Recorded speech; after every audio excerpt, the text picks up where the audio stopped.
And now we're going to put the spotlight on Zetwerk, a startup that connects buyers and suppliers for manufacturing sectors. So it includes jobs and all of that. Zetwerk has raised $32 million in its Series B fundraise. This is a startup which in the last round has been backed by Lightspeed, an early stage investor, as well as Greenoaks Capital. It's also raised about 100 crore rupees in debt financing earlier this year. So joining us now on Startup Central, the co-founder and CEO Amrit Acharya of Zetwerk. Hi Amrit, thanks so much for joining us here. First up, congratulations. There's a lot of money that you have raised in your Series B fundraise. And you know what's also commendable, of course, is the quality of investors. You had Sequoia, for example, in the first round. You've been able to keep that up in the Series B. What are you going to do with all of this money? Yes, as you said, it is a large amount, and with large amount comes large responsibilities. So fundamentally, our intent is very clear. Like, we want to scale demand and we want to scale supply. Right now, we are primarily an India-focused business. All our buyers and suppliers on our network are both primarily based in India. So one part of the capital will go towards just scaling that and making it a larger business than what it is today. We are already growing like year on year 4x, and we would like to continue to keep that growth momentum high. The second thing is international is also an interesting area for us. Like, India does a sizable amount of international trade in manufacturing, where the supply base is in India and the customers are outside India.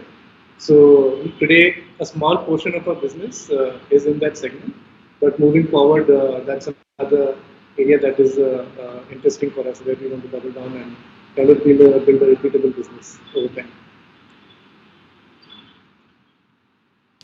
You know, the other thing that I found interesting was that besides the Series B fundraise, and I was just talking about this, that you've also gone in for debt financing, right, of 100 crore rupees. And that includes participation from Vaibhav Gupta of Udaan, as well as Maninder Gulati of Oyo. Amrit, we all know about Lightspeed and Udaan, Lightspeed and Oyo. Did that help?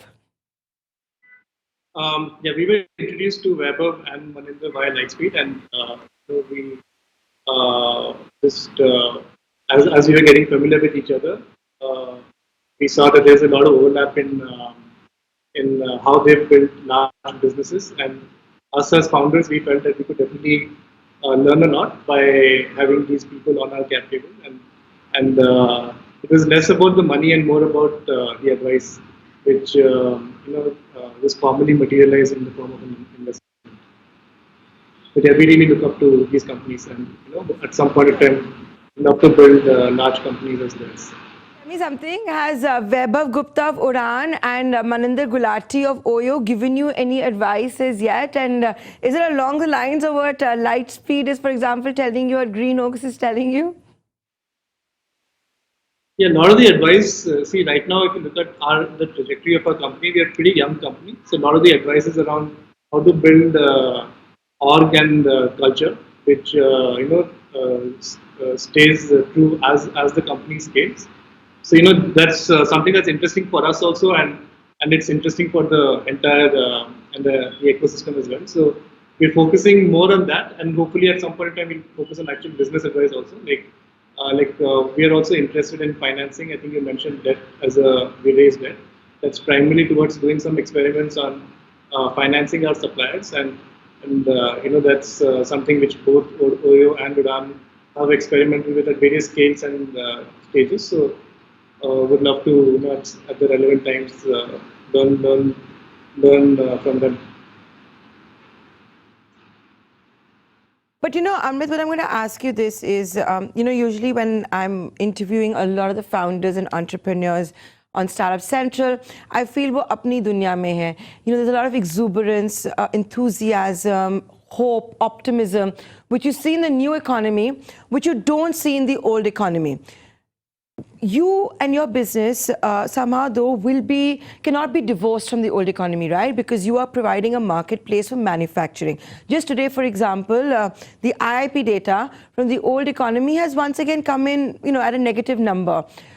at a time when the economy is slowing down, at a time when we are still worried about when the factories are going to be up and running again, you have managed to raise this $32 million. How did you do that? And the very fact that, your business is linked to the old economy, how are you not scared about it with all this gloom and doom and talks of a slowdown? No, you're right. There's definitely a slowdown. We've also seen it. Like one thing is, we're still a very small business in the large scheme of the economy. So some of these macro trends don't affect us as much today as they might tomorrow. But that being said, this is definitely something we see. But our point of view is that this is the best time to start a company like us when the economy is not, at least the part of the economy that we are going with, is having some headwinds. There is a lot of focus on efficiency, which is both on terms of cost and time. Like our primary value prop to our buyers is, we'll help you reduce the cost of supply chain when it goes to manufacturing. But more importantly, we'll actually help you deliver all the products that you want on time.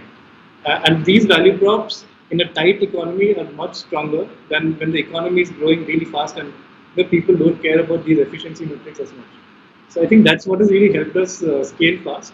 We've grown 4x over the last 1 year, and we still don't see that growth momentum stopping. Like some of these time and cost delays are big national wastes in a way, and companies like us can really help the old economy that way in becoming more efficient over time, and that's primarily where we are focusing our energies on.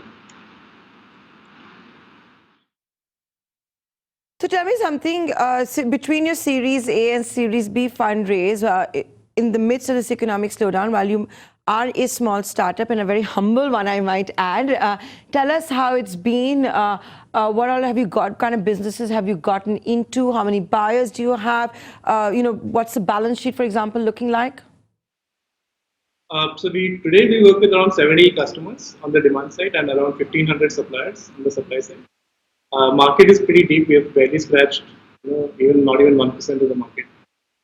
So some of the logos, the industries we serve are all oil and gas, power, both thermal and renewable, cement, steel, sugar, which are your process industries, aerospace, then your infrastructure, both roads, railways, and even agriculture as an industry. Wherever there are machines involved, that's part of our market. Wherever there is any infrastructure involved, that's part of our market. And that way, that's another advantage of the business model that we have developed. We are very well diversified across industries. So usually what happens is typically there's only one industry which has some kind of cyclicality. But when you're diversified across multiple different industries, then some of these cyclicalities tend to kind of average out. So that's also been something that's working well for us.